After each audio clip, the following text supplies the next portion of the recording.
Si tu veux quelque chose, alors va le chercher. Bienvenue dans le 56e épisode du podcast Élève-toi, Mindset gagnant, le coup de pied au cul qui fait du bien.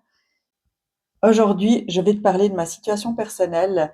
Et si tu me suis depuis un moment, tu sais dans quelle situation je suis actuellement. Et si tu le sais pas, alors je t'invite à aller écouter les épisodes précédents où j'explique un peu plus en détail le pourquoi du comment. Depuis que j'ai dû quitter ma maison et mes filles, je les vois très peu.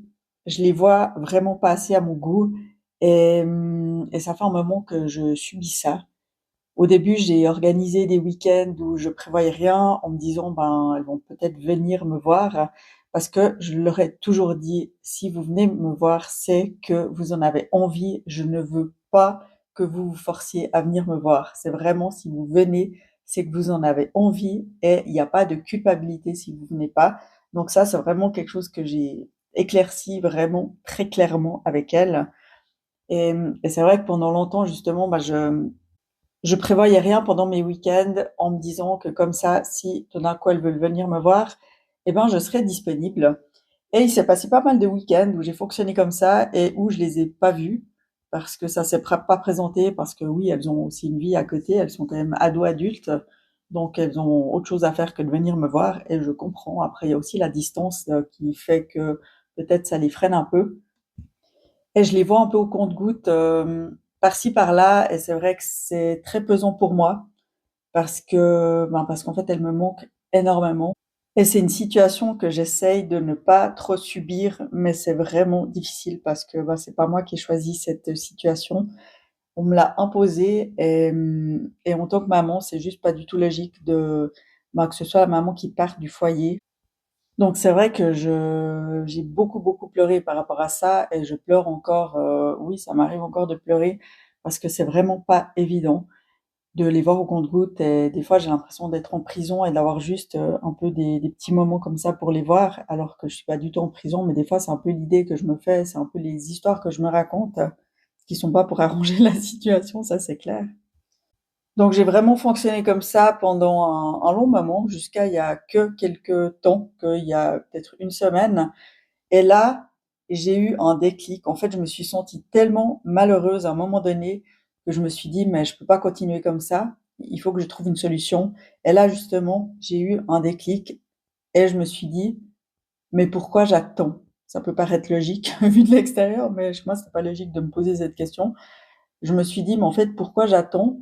Pourquoi je reste là à espérer que, bah, qu'elles viennent vers moi et que je me retrouve dans la situation où je les vois pas assez, où je me sens vraiment triste de pas les voir assez, selon mon point de vue, bien sûr».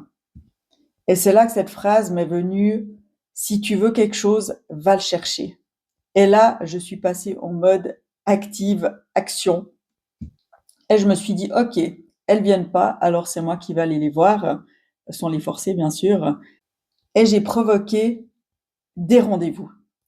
J'ai vraiment provoqué des rendez-vous en les contactant, en disant: «OK, quand c'est qu'on se voit? Je suis libre, à telle date, je viens vers vous, on va manger ensemble, on fait quelque chose ensemble».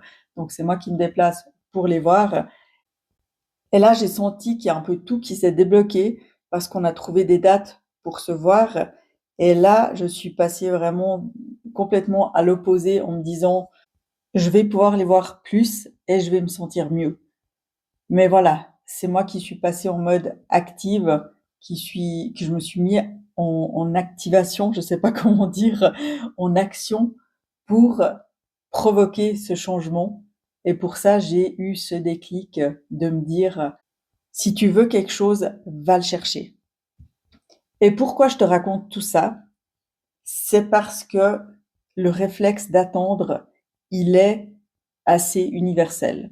On attend que l'énergie revienne toute seule, on attend que notre vie redevienne intéressante, on attend que quelqu'un nous donne l'autorisation de se sentir mieux, l'autorisation de prendre du temps pour nous, mais la vie, elle fonctionne pas comme ça.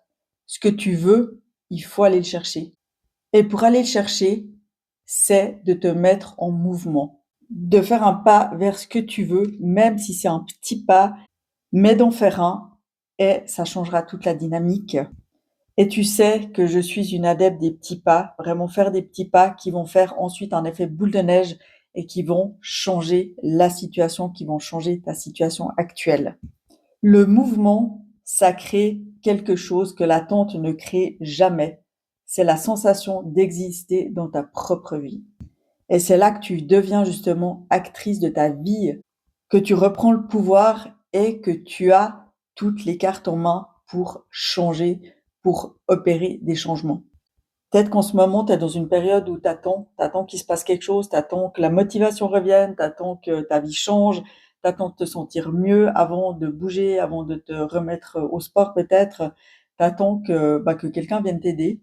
Et pendant ce temps, il y a les semaines qui passent et la vie, elle passe et toi, tu restes en mode automatique, je sais pas comment on dit, et peut-être même en mode survie à attendre peut-être le bon moment, à attendre qu'il se passe quelque chose. Mais une chose est sûre, c'est que l'énergie, elle ne revient pas quand on l'attend. Elle revient quand on lui donne un endroit où aller, quand toi, tu te mets en mouvement, même si c'est juste un petit peu, même si c'est juste un pas, c'est quand tu te remets en mouvement que les choses vont bouger. Et c'est là que je viens te parler de ma nouvelle offre qui s'appelle Nouvelle Énergie. C'est un coaching de 2 heures créé uniquement pour toi.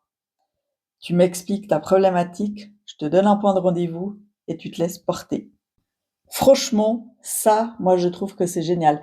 T'as rien organisé, t'as juste à te laisser porter et je m'occupe de tout. C'est comme un coaching all inclusive.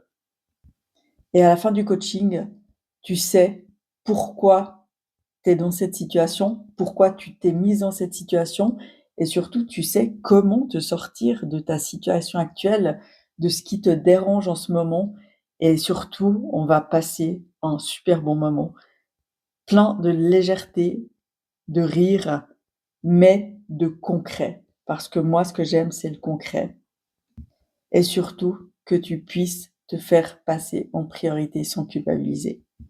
Alors si tu veux comprendre pourquoi ta vie est devenue terne, pourquoi tu es en mode automatisme et que tu ne sais pas comment te sortir de ça, pourquoi ton énergie elle a baissé, pourquoi tu es plus très motivé de manière générale et que tu veux du concret, pas juste faire un coaching, on va se parler face à face, c'est vraiment du concret dans un environnement qui sera juste incroyable. Alors réserve ta séance de coaching pour 2 heures de temps avec moi. Je te mets le lien juste en dessous. Merci d'avoir écouté cet épisode jusqu'au bout et si tu penses que ça peut être utile à quelqu'un, si quelqu'un doit absolument écouter cet épisode parce que elle a besoin d'entendre ça, n'hésite pas à le partager et si tu veux me laisser un commentaire, n'hésite pas. C'est toujours un plaisir pour moi de te lire et je te donne rendez-vous la semaine prochaine pour un nouvel épisode de podcast. Alors, à tout bientôt!